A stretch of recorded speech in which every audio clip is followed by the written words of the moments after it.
नमस्कार मित्रांनो आणि मैत्रिणींनो. सुलभा कॅन कुक या चॅनलमध्ये तुमच्या सगळ्यांचं खूप खूप स्वागत आहे. आज आपण इडली सांबार कसं बनवायचं ते पाहणार आहोत. त्यासाठी मी काल रात्रीच हे तांदूळ आणि डाळ भिजायला ठेवलं होतं. तर ते आता पाहूयात आपण. मी काल 5 वाटी तांदूळ, 2.5 वाटी उडदाची डाळ आणि 1.5 चमचा मेथीदाणे असं घेतलं, असं प्रमाण घेतलेलं होतं त्याचं. आता आपण हे छानपैकी बारीक करून घेऊयात. मी हे रात्रीच भिजायला ठेवलं होतं. आता आपण हे छान बारीक करून घेऊन मग याची पुढची प्रोसेस करूयात. चला तर मग आपण इथे 1 वाटी पोहे घेतलेले. ज्या वाटीने आपण तांदूळ आणि उडदाची डाळ आपण मोजून घेतो त्याच वाटीने 1 वाटी पोहे घ्यायचे आहेत. म्हणजे हे मेजरमेंट 5 वाटी तांदूळ आहेत, 2.5 वाटी डाळ आहे, त्याचं हे मेजरमेंट आहे. त्याला 1 वाटी आपण पोहे घेतोय. आता हे भिजवून घ्यायचे आणि हे मस्त मॅश करून घ्यायचे. आपण एका भांड्यामध्ये मिश्रण काढून घेतलेले. आता हे आपण छानपैकी बारीक करून घेऊयात आणि मग पुढची प्रोसेस करूयात. तुम्ही यामध्ये बघू शकता, हे बघा, एवढं दरदरीत ठेवायचं आहे आपल्याला, खूप बारीक नाही, सॉफ्ट करायचं. मी तुम्हाला झूम करून दाखवते. मी एवढं दरदरीत केलेलं आहे. असं बनवून घ्यायचं आहे आपल्याला.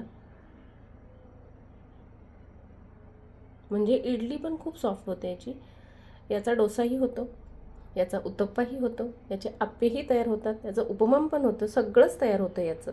तुम्ही पाहू शकता आपलं आता सगळं बारीक करून झालेलं आहेत सगळ्या वस्तू, म्हणजे डाळ, तांदूळ. आता हे एका भांड्यात बसत नव्हतं म्हणून मी परत इकडे एका भांड्यात काढून ठेवले, जेणेकरून हे मॅरिनेट चांगलं होईल आणि फुगून मस्त खाली सांडणार नाही याची पण काळजी घेतलेली आहे.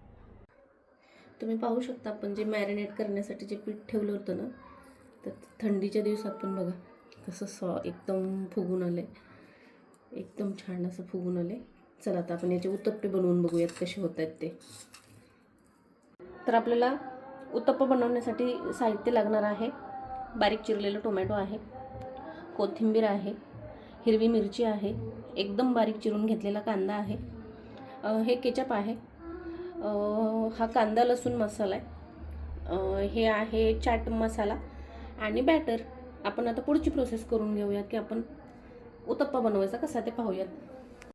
यावरती आपण आता थोडंसं तेल घालून घेऊया. तवा छान गरम झाला आहे ऑलरेडी. सगळीकडे तेल असं पसरवून घेऊ. तेल पसरवून झालं आहे आता आपलं. याच्यावरती आता आपण बॅटर घालूया. उत्तप्पा आपण जाड ठेवायचा असतो आणि मोठा पण बनवायचा असतो, त्यामुळे बॅटर जास्त घ्यावं लागतं आपल्याला.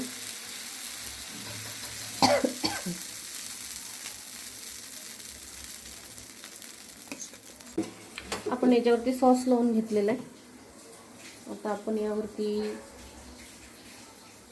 कांदा लसूण मसाला लावून टाकून घेऊयात. तुम्हाला जसं तिखट हवं आहे तुम्ही तसं त्या प्रकारे करू शकता.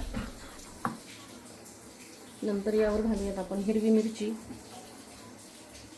हिरवी मिरची मी जास्त घालते आहे. कांदा पण भरपूर घालते मी. कांदा घालूयात. त्याच्यावरती घालूयात टोमॅटो. असं काही कांदा फर्स्ट घालणं, टोमॅटो नंतर घालणं असं काही नाही. तुम्हाला जे हातात येईल ती वस्तू घाला, पण ती भाजी घाला, पण तुम्ही भाज्या सगळ्या घाला, एवढंच माझं सांगणं येईल. आता आपण कोथिंबीर घातली आहे. यावरती आता आपण चाट मसाला टाकून घेऊ. आणि उत्तप्प्यासोबत आपल्याला खायला दुसरं काहीही लागत नाही. फक्त उत्तप्पा जरी असला ना, सांबार नको, चटणी नको, काही नको, एवढा छान होतो. यावरती आता अजून थोडंसं तेल घालून घेऊयात, जेणेकरून भाज्या भाजायला थोडंसं त्या तेलाची मदत होईल. आणि आता आपण हा परतून घेऊया. याला आता परत एकदा प्रेस करून घेऊयात भाज्यांना, याला म्हणजे भाज्या मध्ये जातील. परफेक्ट. आता याला आपण छान असं परतून घेऊया.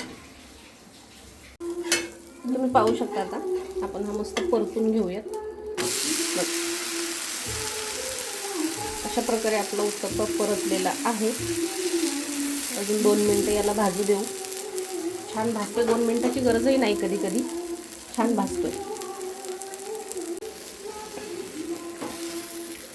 असा फिरला पाहिजे आपला उत्तप्पा, म्हणजे तो भाजलाय चांगला असं लक्षात येतं. बघू शकता तुम्ही. हे बघा, त्याला दुमडायचं.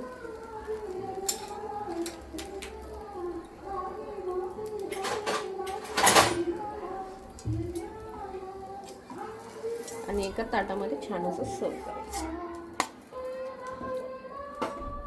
आपलं खाण्यासाठी उत्तप्पा तयार आहे.